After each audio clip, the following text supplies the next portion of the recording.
Olá, hoje é domingo, dia 15 de maio de 2022. O meu nome é Daniel Araúna e essa é a aula da Escola Bíblica Dominical da Igreja Presbiteriana de Botafogo. Desde o início do ano, estamos estudando teologia sistemática e estamos utilizando, além, é claro, da Bíblia, o livro Somos Todos Teólogos, que foi escrito por R.C. Sproul. Hoje nós vamos estudar os capítulos 44 e 45 desse livro, que tratam da santificação e também da perseverança dos santos. Esses dois capítulos fazem parte do tema de soteriologia, que nós começamos a estudar algumas semanas atrás. Para começar, eu gostaria, primeiramente, de ler os versículos 12 e 13 do segundo capítulo da Epístola de Paulo aos Filipenses, que diz assim: Assim, pois, amados meus, como sempre obedecestes, não só na minha presença, porém muito mais agora, na minha ausência, desenvolvei a vossa salvação com temor e tremor, porque Deus é quem efetua em vós tanto querer como realizar, segundo sua boa vontade. Então vamos orar. Senhor, graças te damos pela oportunidade de estarmos aqui para aprendermos um pouco mais sobre a tua palavra. Pedimos a ti, Senhor, que tu possa nos abençoar com conhecimento e sabedoria para que possamos aprender tudo quanto for necessário para nossas vidas. É o que te pedimos, Senhor, em nome de Jesus, nosso único e suficiente Salvador. Amém. Então, o capítulo 44, ele fala sobre santificação. Mas, afinal, o que é santificação? Né? No breve catecismo, a definição de santificação é a seguinte: é a obra da livre graça de Deus pela qual somos renovados no homem interior, segundo a imagem de Deus, e habilitados a morrer cada vez mais para o pecado e a viver para a retidão. Então, de uma forma geral, podemos dizer então que santificação é o processo pelo qual aqueles que são declarados justos, eles são tornados santos. Mas qual é a relação que tem isso, que tem a santificação com a justificação? Ora, a justificação, ela é um ato. Já a santificação, ela é um processo, né? É um processo que ocorre a partir do momento que somos justificados. Então, a pergunta que podemos fazer, nos questionando, é o seguinte: esse processo, então, ele ocorre de forma imediata, assim quando a gente, no momento que nós somos justificados? E podemos dizer que sim, que o início desse processo, ele ocorre de forma imediata, a partir do momento em que somos justificados. Entretanto, esse processo, ele ocorre de forma progressiva durante toda a vida do crente. Ou seja, ele começa no momento que somos justificados e está junto conosco até o momento que alcançamos a glória. Ou seja, no final de nossas vidas. E aí, outra pergunta que podemos fazer nesse sentido é o seguinte: será que é possível observar alguma mudança de comportamento no crente durante esse processo? E a resposta é com certeza. A natureza do crente ela muda, porque a gente consegue observar no crente as boas obras. Então, assim, é sempre importante termos em mente que não são as nossas boas obras que nos levam à salvação. Muito pelo contrário, nós somos salvos apenas pela graça de Deus. Porém, nós fomos salvos para que possamos realizar as boas obras. Se não formos justificados, não seria possível que fizéssemos isso. Outra coisa, outro ponto que nós temos que pensar é o seguinte: então, é possível uma pessoa ser convertida a Cristo e nunca produzir bom fruto? Não. É impossível que uma pessoa convertida permanecer sem mudança devido à presença e o poder do Espírito Santo habitando nela. Então, assim, é muito importante termos isso em mente, porque muitas vezes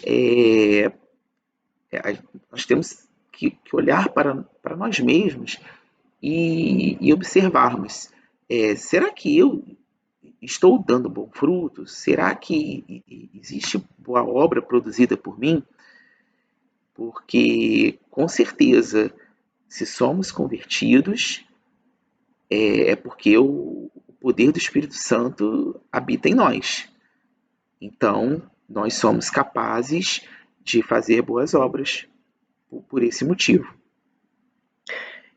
Outra pergunta muito comum que é feita sobre esse tema é se esse processo que ocorre, né, o processo de santificação, ele progride de forma linear, ou seja, será que a cada dia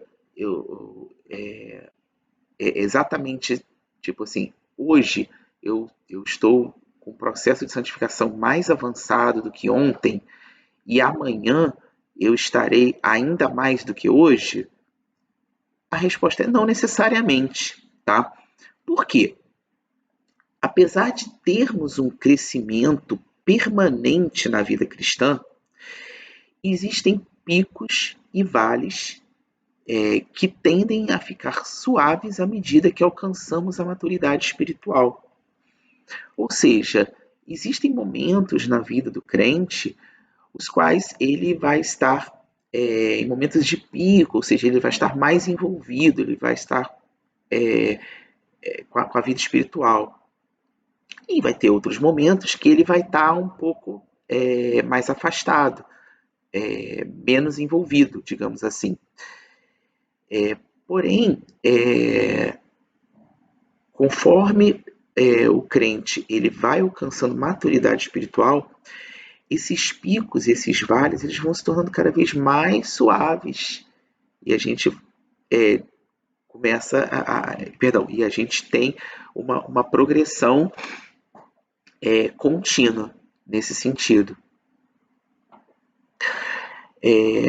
Agora, uma coisa interessante que a gente pode observar no, nos versículos que nós acabamos de ler no livro de Filipenses, é que o crente pode cooperar na santificação. Nós vimos que na justificação não há nada que o crente possa fazer. Porém, na santificação é diferente. O crente pode cooperar, né? Por quê? Porque Deus está operando em nós tanto o querer como o realizar, conforme nós acabamos de ler aqui no versículo 13 do segundo capítulo da Epístola de Paulo aos Filipenses. Então,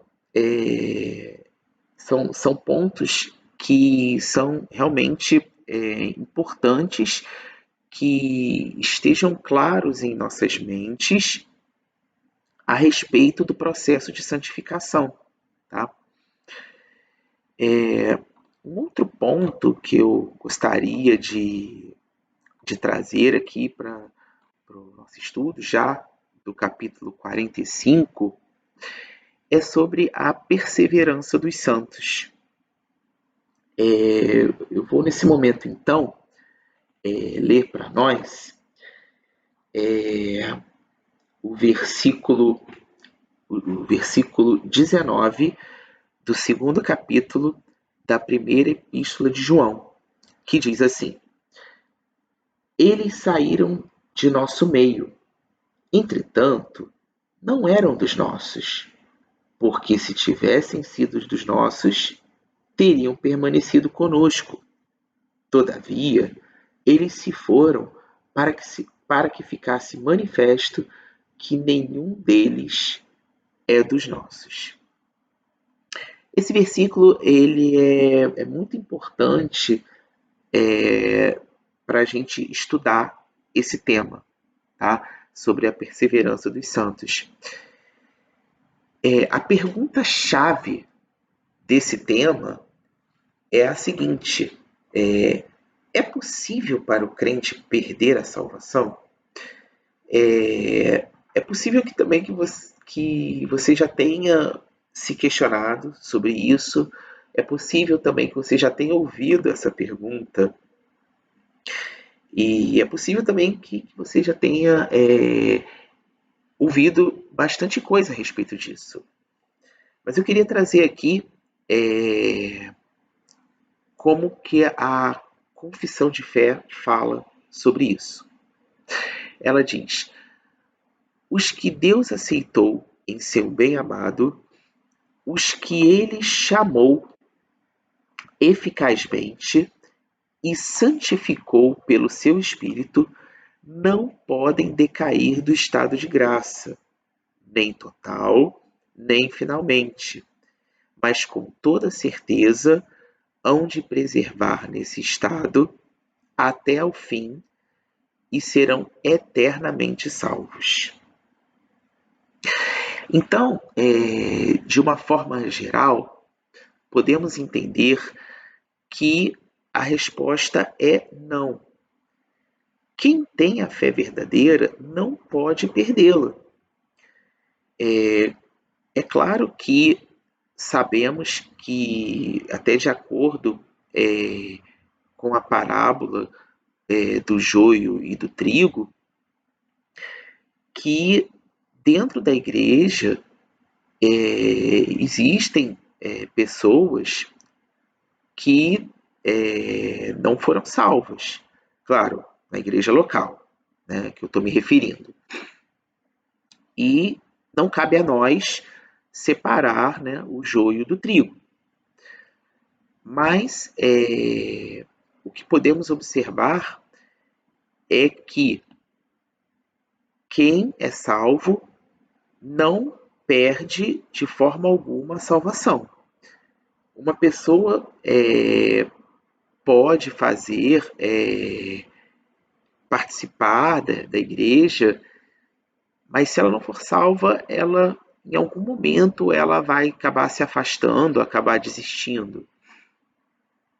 Então, não podemos nos enganar, não podemos achar que a pessoa perdeu a salvação. Não, na verdade, ela não foi salva. Mas não cabe a nós, de forma alguma, julgarmos isso. É claro que esse ponto, esse tema, é um tema que divide opiniões entre os cristãos. Os católicos, por exemplo, eles entendem que as pessoas podem perder a salvação se cometerem um pecado mortal. E aí eles entendem até que a pessoa pode depois recuperar a salvação cumprindo penitências, né? Mas o nosso entendimento é divergente do deles. porque nós também acreditamos na doutrina da eleição, né, que nós já vimos em aulas anteriores.